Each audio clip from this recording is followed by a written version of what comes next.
Welcome to the Manna at the Tap, a podcast of Tapestry Ministries. It is Sunday, January the 19th, 2025. The podcast offers a daily Bible reading from the Revised Common Lectionary. We at the Tapestry community calls this reading the Manna we explore together. It is the spiritual nourishment our souls desire and the sustenance required to foster our spiritual growth.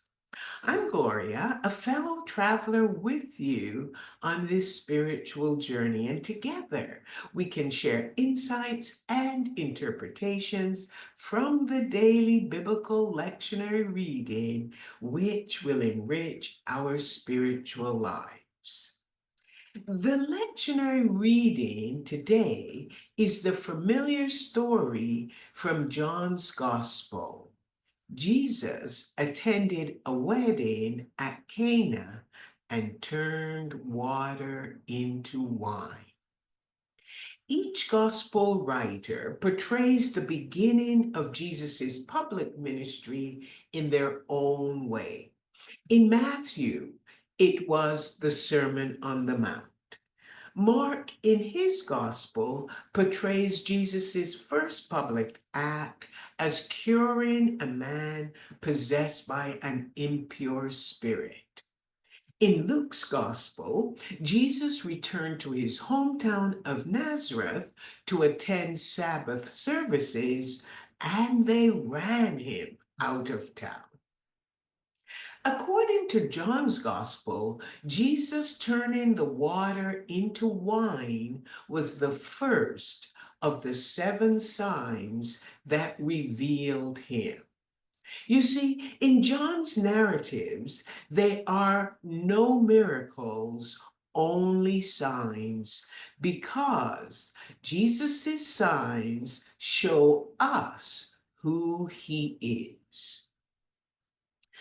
John's gospel begins with what we call the prologue, stating that Jesus is the Word of God that has now come in human flesh, a person just like you and me.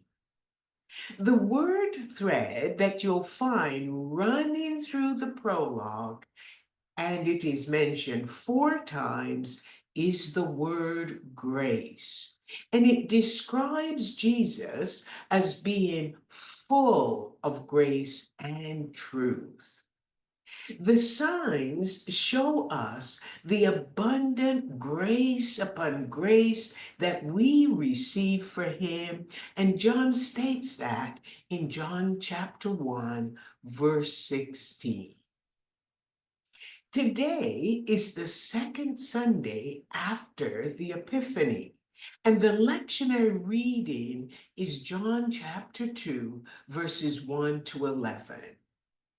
The sign of Jesus turning the water into wine will reveal what his abundant grace will taste like.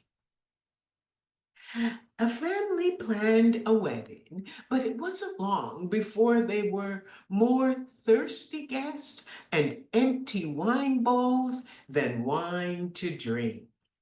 You see, in Jesus' day, weddings were a week-long event of guests coming and going. And in this first sign, John draws our attention to the mother of Jesus who is present at the wedding, although her name is not mentioned.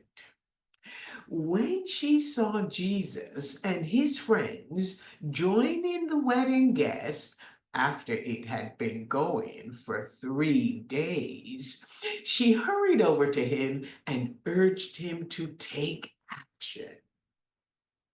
John's memory of that moment could have made him smile as he shared the exchange between Jesus and his mother. She told him it was no concern of his that there was no wine. And by the way, his time to begin ministry had not yet come. The request of the mother of Jesus was the epiphany he needed to begin his ministry.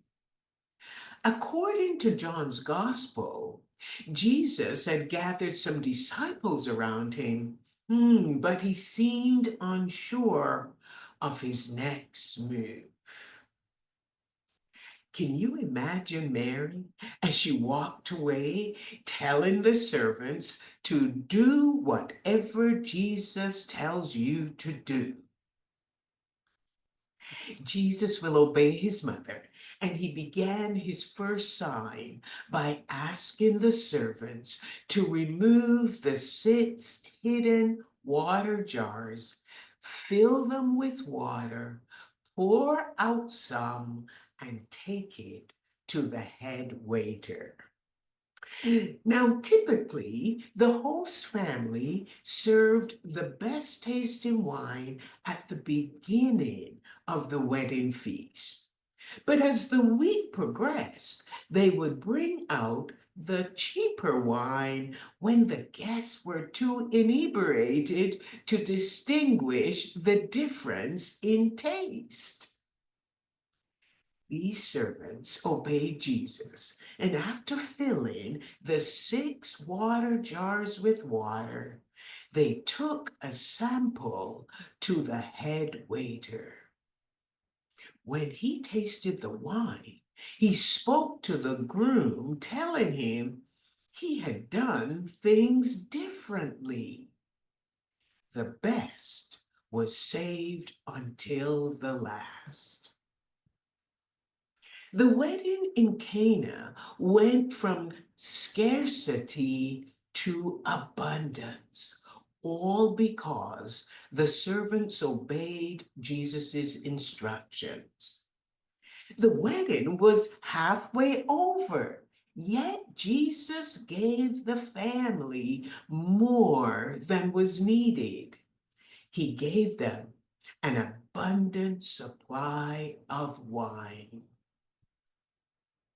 The divine family is not in the business of giving us just enough of what we need. They're not concerned that we should just get by. The divine family is in the business of overflow. The overflow is so that we might believe that Jesus is the Christ, the Son of God, and that we may have an abundant life in his name through believing. The first sign, like the other 6 signs found in the Gospel of John, all point us to Jesus, and they reveal to us who he is.